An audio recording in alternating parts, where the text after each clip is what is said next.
What's going on, guys? I want to talk about DACA. So the government just announced today that DACA recipients are now going to be eligible for FHA loans. So you may or may not know, but before today, DACA recipients could not access FHA financing. And in many cases, depending on the lender, they could not access financing at all. There were certain lenders that could do it, but it was always a conventional loan. And so now DACA recipients are going to have access to FHA financing. This is a tremendous thing. This is awesome. It's an amazing thing. There's going to be a lot of great opportunities for dreamers and people that are in the DACA program. So off the bat, this is a great thing. It's an amazing thing, positive thing, good thing.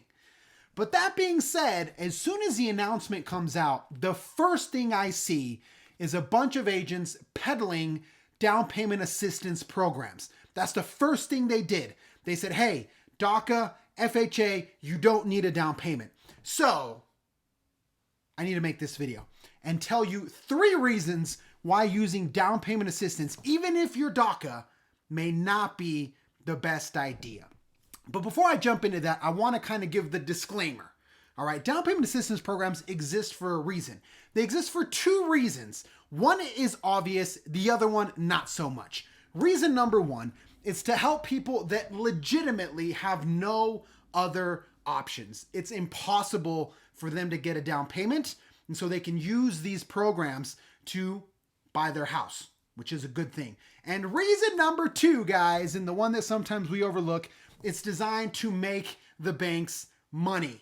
The banks make outrageous amounts of money on down payment assistance programs because it's not free. And I'm going to talk a little bit about that. So that being said, it's better to buy a home than not buy a home, but you want to go through this in the most intelligent possible way. You want to look at it as an investment and really think about the implications of your actions. And that's where I feel like a lot of these agents, they're just pushing, you don't need a down payment, you don't need a down payment, you don't need a down payment, with no context as to what the repercussions of using a program like that actually are. And they do you guys a huge disservice because people are going to get excited. And I get it. I'm excited. And so they're going to jump into this, obviously not knowing a lot. Maybe, just yesterday they weren't able to do it. Now they can do it. So they're going to rush into it. And a lot of these maybe agents and lenders are going to push them towards programs that are not A, necessary, I'll talk about that, and B, in their best financial interest. So that being said, here are 3 reasons why using a down payment assistance program may not be the best idea. Reason number 1, the interest rate. As I mentioned, these programs are also designed to make the bank a ton of money. So you're going to pay ridiculously higher amounts of interest. So the counter argument will be, well, interest rates are low, so it's not going to be that high, but you're still going to pay an absorbent amount of interest, especially if you plan to keep your property over time.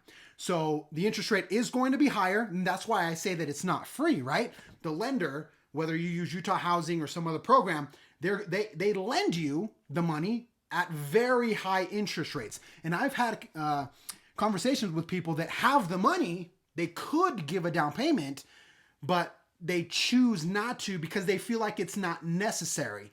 And nobody ever tells them that the best thing you can do is give a down payment or find a way to give it, because you're going to save a ton on interest rates. So that's reason number 1. Reason number 2 is obviously because the interest rate is going to be so much higher, your monthly payment is also going to be much higher. So let's say, for example, you have a monthly payment, and we'll just use nice round numbers, of $2,000 a month. So you have a mortgage, $2,000 a month.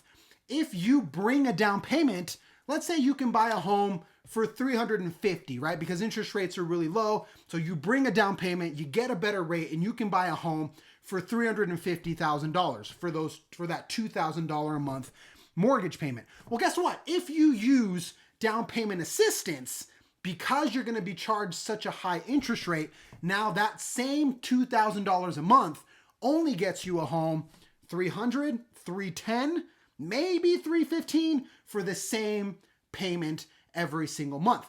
And so you're going to have lower quality home for a higher monthly payment. That's why, just from a financial perspective, it makes sense to find a way to get a down payment, whether that's $7,000, $8,000, $9,000.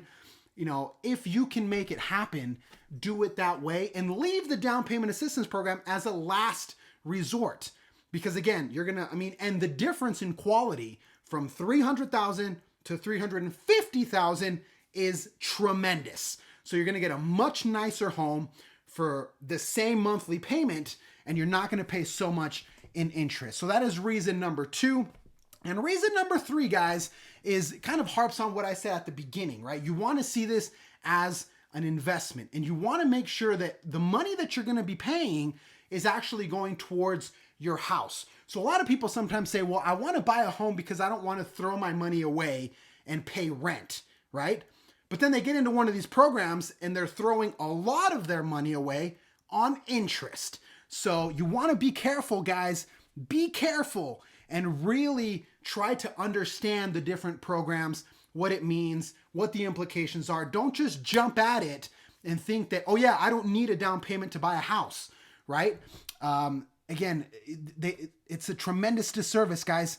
It's just not a smart thing to do unless you're forced to.